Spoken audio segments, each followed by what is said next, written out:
Le cri n'est pas sorti, il est resté piégé, un oiseau de rage broyé entre mes dents, le jour où j'ai compris que l'enfer n'était pas après la vie, mais qu'il commençait dans la poussière rouge de Bitham. L'odeur de la terre fraîchement remuée, ce mélange d'argile et d'encens à bas prix, enveloppait le cimetière du quartier Mimban, sous un soleil assassin qui n'avait plus rien de chaud, mais tout de brûlant.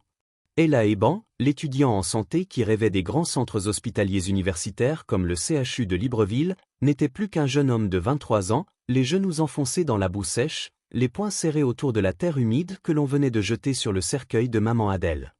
Le son de la pelle frappant le bois était l'écho final de sa vie d'avant. Autour de lui, l'hypocrisie se déplaçait comme un essaim de mouches, les pleureuses professionnelles hurlaient sur commande, mais le regard d'Ella Eban était fixé sur une seule silhouette, celle de maman Marceline, la première épouse de son père, vêtue d'un pagne noir immaculé, ses yeux secs brillant d'une lueur que le jeune homme ne pouvait déchiffrer que comme une victoire.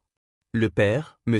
Nguema, notable distant, n'avait offert qu'une minute de silence et un mouchoir propre, avant de repartir pour son bureau à Libreville, laissant derrière lui le chaos de sa famille polygamique, une absence qui hurlait plus fort que tous les chants funèbres. Ella Eban sentit alors le poids physique, écrasant, de ses 2 petits frères et de ses 3 sœurs, tous agrippés à lui, de petits corps tremblants de 5 à 15 ans, tous les enfants d'Adèle, tous désormais orphelins de protection. Il se rappela l'image de sa mère, quelques semaines plus tôt, allongée sur le lit de camp, un sourire faible mais confiant, lui chuchotant « Va, mon fils, va étudier. Ton avenir est là, dans les livres.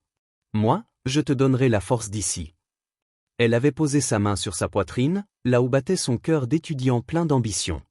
Mais l'ambition était morte avec elle.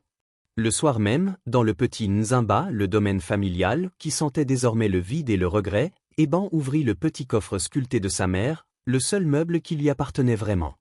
Il y trouva une pile de reçus d'écolage, des notes griffonnées, au fond, le seul objet de valeur, une petite miniature de baobab, sculptée dans un bois rare, offerte par sa grand-mère. Il la serra. C'était son dernier lien tangible. C'est à cet instant précis que maman Marceline entra dans la pièce, sans frapper, son ombre mince et démesurée projetée par la faible ampoule. Elle ne parla pas, mais son regard balaya le coffre, s'arrêtant sur les documents, le reçu de la dernière bourse universitaire d'Adèle, la lettre d'admission d'Ella Eban à l'université de Libreville. Sa main s'étendit, griffant l'air pour saisir la lettre. « Il est temps de faire le ménage ici, l'étudiant. Ces bêtises de papier ne vous nourriront plus, ni toi, ni tes frères affamés, dit-elle d'une voix sèche, dépourvue de toute humanité. Ce n'était pas une parole, c'était un décret. Ella Eban la regarda, les yeux rouges et bouffis par 2 jours sans sommeil, un froid glacial s'installant dans sa poitrine, plus froid que la tombe. Il vit la haine et la jalousie dans le visage de cette femme qui avait toujours envié l'intelligence d'Adèle et le talent de son fils. Il se rappela comment sa mère avait vendu ses derniers bijoux pour payer ses frais de dossier. C'était la preuve vivante qu'Adèle était son sponsor principal, non pas de l'argent facile, mais de l'abnégation. Il attrapa le coffre avant qu'elle ne puisse atteindre les papiers, le serrant contre lui. Maman Marceline rit, un rire court et aigre. « Tu crois que la terre t'a donné sa sagesse ? Va chercher du travail, jeune homme, au lieu de rêver sur des papiers qui ne sont que de la poussière. Tu n'as plus d'avenir. » Elle se tourna, son pagne claquant sur le sol en ciment. C'est alors qu'une petite main tremblante s'accrocha à la sienne. C'était Aïcha, sa plus jeune sœur, 6 ans, le visage creusé par la peur, murmurant « Ella Eban, j'ai faim. » Ce murmure était la fin de l'enfance, la fin du rêve. Il lâcha le coffre, sa fierté, ses études, et serra sa sœur. Il venait de tout perdre. Il venait de naître à sa nouvelle vie de chef de famille.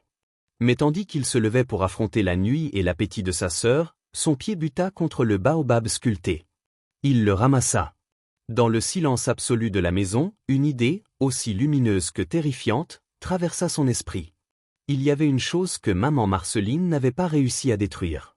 Fin de l'acte 1, la lettre d'admission, le parchemin sacré de son rêve brisé, gisait au sol. Et au moment où Ella Eban se pencha pour la ramasser, il vit une infime tache d'huile sur le coin du papier, quelque chose qu'il n'avait jamais remarqué, une petite écriture, presque invisible, de la main de sa mère.